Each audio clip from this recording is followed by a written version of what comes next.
বিশ্ব নবী, দয়াওয়ালা নবী, মায়াওয়ালা নবী, উম্মতের কালদারি নবী, আপনার আমার নবী, আখিরি নবী জনাবে মুহাম্মদুর রাসূলুল্লাহ সাল্লাল্লাহু আলাইহি ওয়াসাল্লাম। উনি সুন্দর একটা উদাহরণ দিলেন, বলে এরকম ভাবে জমিনটা যখন শুকিয়ে যায়, আপনারা যারা এখানে বয়োবৃদ্ধ, যারা মুরব্বী বাবারা আছেন তারা বলতে পারবেন, যারা কৃষিকাজের সাথে সম্পৃক্ত আছেন তারা বলতে পারবেন, এরকম ভাবে চৈত্র মাস বৈশাখ মাস যখন আসে তখন দেখবেন বাবা ধান যেই জায়গায় ধান চাষ হয় ওই জমিন গুলা শুকাইয়া ফাইটা যায় না? যায় না? কথা বলেন, যায় না? যায় না? পয়গম্বরে আরবি হাদিসের ভিতরে উদাহরণ দেয়, যেমনি ভাবে শুকনা জমিন গুলা একরকম ভাবে শুকিয়ে যায়, টাটকা হয়ে যায়, বলে এই শুকনা জমিনের উপরে পানি পড়ার দ্বারা, বৃষ্টি বর্ষণ হওয়ার দ্বারা মুহূর্তের ভেতরে জমিনটা যেমন একেবারে তুলতুলে নরম হয়ে যায়। কোন গুনাহগার বান্দা, কোন ব্যক্তি, কোন উম্মত যদি, আল্লাহর কোন বান্দা, নবীজির কোন উম্মত যদি দ্বীনি মাজলিসে বসে, কোরআন ও হাদিসের মজলিসে বসে, উলামায়ে কেরামের মজলিসে বসে, বলে উলামায়ে কেরামের মজলিসে বসার দ্বারা যত বড় পাথর দিল হোক না কেন ওই দিলটা আল্লাহ তাআলা নরম করে দেয়।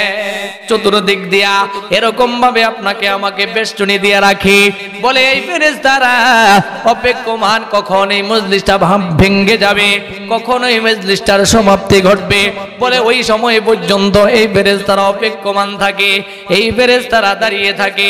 বলে মজলিস যখন সমাপ্তি হয়ে যায়, মজলিসটা যখন শেষ হয়ে যায়, মজলিসের শেষে একটা দোয়া আছে, সুবহানাকাল্লাহুম্মা ওয়া বিহামদিকা আশহাদু আল্লা ইলাহা ইল্লা আনতা আস্তাগফিরুকা ওয়া আতুবু ইলাইক।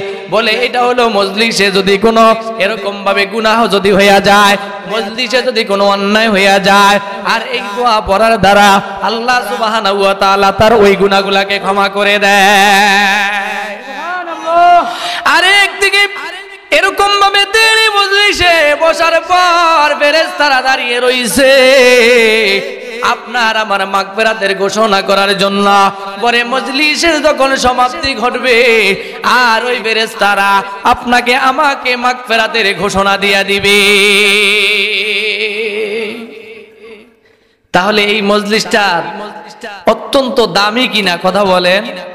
কিন্তু আপনাদের এই মহল্লায় এত দামি মজলিস রাইখা, এত দাম সন্তান আমার যুবক ভাই এবং বৃদ্ধ বাবারা, তারা দোকান ঘাটে বিভিন্ন জায়গায় এখনো পর্যন্ত তারা আড্ডায় ব্যস্ত আছেন।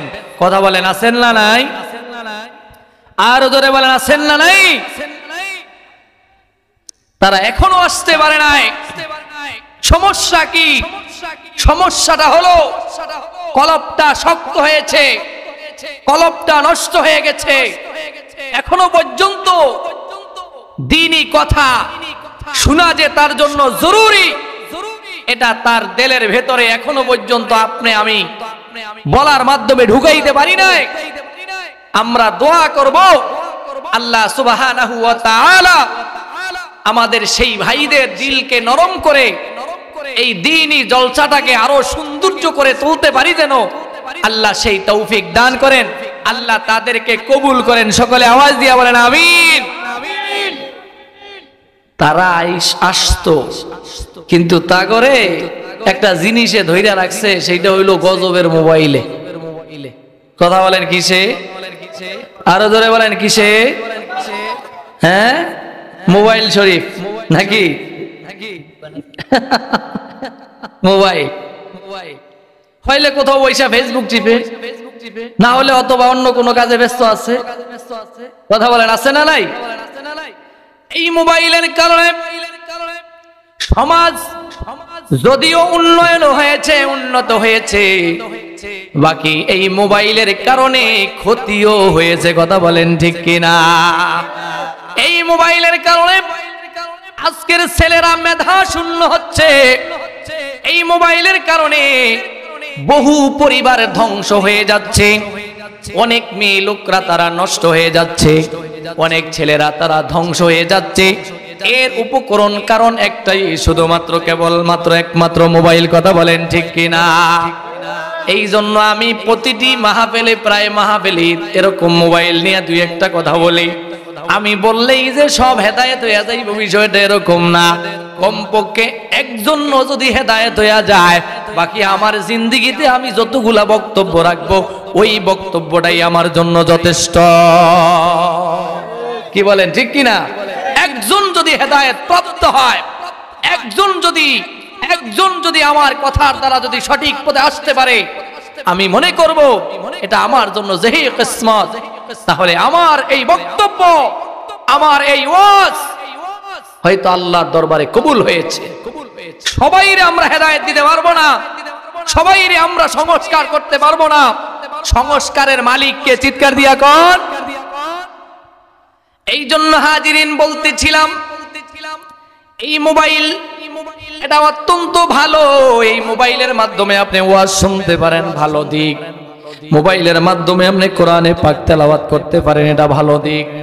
মোবাইলের মাধ্যমে আপনি কিতাব মুতালা করতে পারেন, এটা ভালো দিক। মোবাইলের মাধ্যমে আপনি তাফসীর পড়তে পারেন, এটা ভালো দিক। মোবাইলের মাধ্যমে আপনি এরকম ভাবে হাদিস পড়তে পারেন, এটা ভালো দিক। কিন্তু এই মোবাইলের অপর আরেকটা সাইড আছে, সেটা হলো খারাপ দিক। কথা বলেন ঠিক কিনা? এই জন্য আমি মাঝে মধ্যে ফেরায় জায়গায় বইলা থাকি, জমানা মোবাইলে খাইছে জমানা, মোবাইলে খাইছে জমানা, মোবাইলে খাইছে জমানা, মোবাইলে খাইছে। কথা বলেন ঠিক কিনা? অল্প বয়সের পোলা মাইয়া, অল্প বয়সের পোলা মাইয়া প্রেমে জড়াইছে জমানা, মোবাইলে খাইছে জমানা, মোবাইলে খাইছে। কথা বলেন ঠিক কিনা? কাছে থাইকা বলছে দূরে পেয়েছে প্রমাণ, নিজের টাকায় মোবাইল কিনা হইছে রে বেঈমান। কথা বলেন।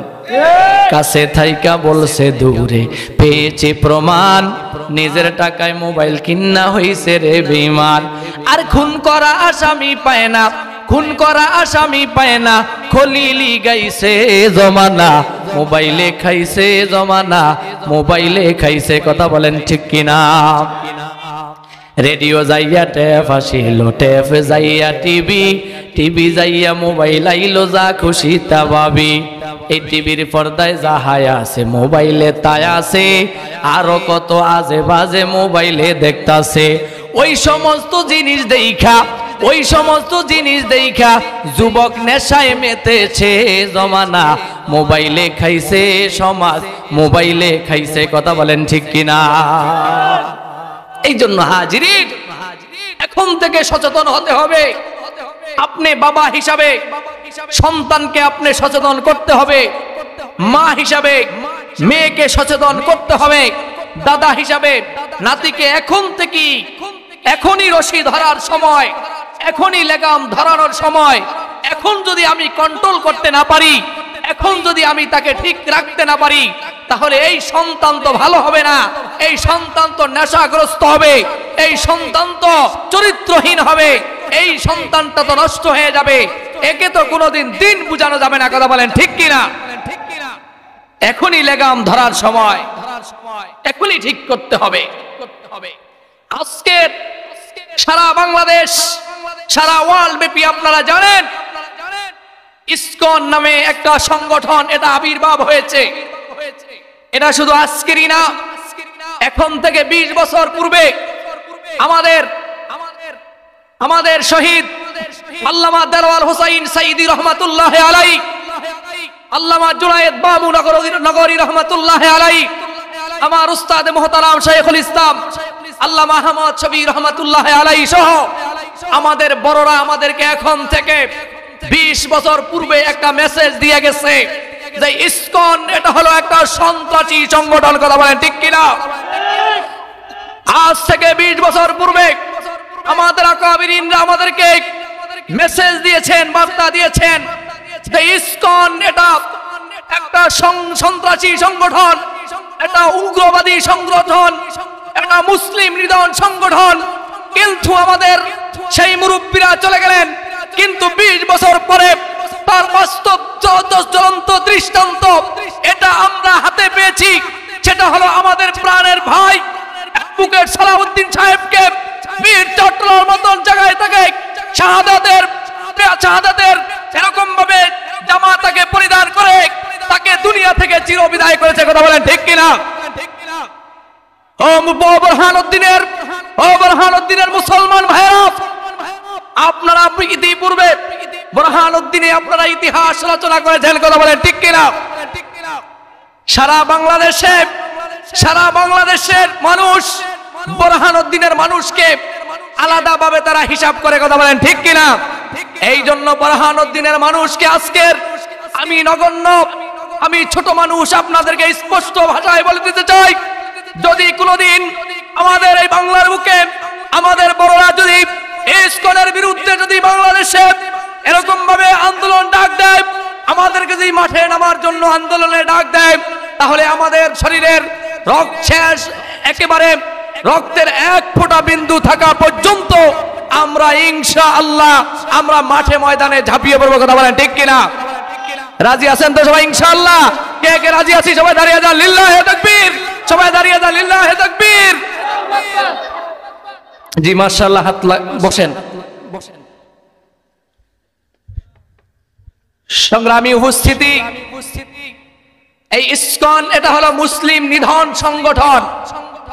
কোন মুসলমান এই দেশে থাকতে পারবে না। এই ইসকনের লেজ হলো বাংলাদেশে, আর এর মাথা হলো ইন্ডিয়ায়। কথা বলেন ঠিক কিনা? এই জন্য আমরা এখন সচেতন হতে হবে। আমরা নিজেকে এখনই জাগ্রত করার সময়, এখনই জাগ্রত করার সময় বহুত হয়েছে। বাংলাদেশে আমাদের যুবক বন্ধুরা দেখিয়েছেন কিভাবে এরকম ভাবে নিজেদের সাফল্য মণ্ডিত করতে হয়, কিভাবে নিজের অর্জন নিজেকে তৈরি করে নিতে হয়। এটা বাংলার মুসলমান দেখিয়েছে। কথা বলেন ঠিক কিনা? বাংলার ছাত্র জনতা দেখিয়েছে। কথা বলেন ঠিক কিনা? ইনশাআল্লাহ অচিরেই ভবিষ্যতেও যদি এরকম কোন আমাদের প্রোগ্রাম আসে, আমাদের সেই ছাত্ররা, আমাদের এরকম ভাবে আমাদের যুবকরা, আমাদের তরুণরা, আমাদের বৃদ্ধরা, আমাদের মুসলিম সর্বসম্মতিক্রমে সকলে মিলে ইনশাআল্লাহ আমরা এই ইসকনকে বাংলাদেশ থেকে নিষিদ্ধ ঘোষণা করিয়ে ছাড়বো। ঠিক আছে ইনশাআল্লাহ? সংগ্রামী উপস্থিতি, তো যেই কথাটা বলতেছিলাম, তো গুরুত্বপূর্ণ একটা মজলিস, যেই মজলিসে বসলে রুহের খোরাক হয়, আত্মার খোরাক হয়। কথা বলেন ঠিক কিনা? ঈমান তাজা হয়। আজকের কেন আমাদের মুসলমানের ভেতরে কেন ইসকন পাওয়া যাবে? সমস্যা কোথায়? মুসলমান ইসকনের সদস্য হতে পারে না বলে হয়েছে কেন? আমি আপনাদেরকে ধরিয়ে দিচ্ছি কেন হচ্ছে। এর কারণ হলো তার ভেতরে কোরআনের ভ্যাকসিন ঢুকানো হয় নাই। কথা বলেন ঠিক কিনা? কোরআন তার ভেতরে ঢুকানো হয় নাই। কোরআন যদি তার ভেতরে ঢুকতো, কোরআনি ভ্যাকসিন যদি তার ভেতরে থাকতো, যত সর্বোচ্চ শিক্ষায় শিক্ষিত হোক না কেন, কোনদিন এই লোকটা ইসকন হওয়া তো দূরের কথা, নাস্তিক মুরতাদ হওয়া তো দূরের কথা, আল্লাহ রসুলের বিরুদ্ধে কলম ধরার মতো দুঃসাহস পেত না। কথা বলেন ঠিক কিনা?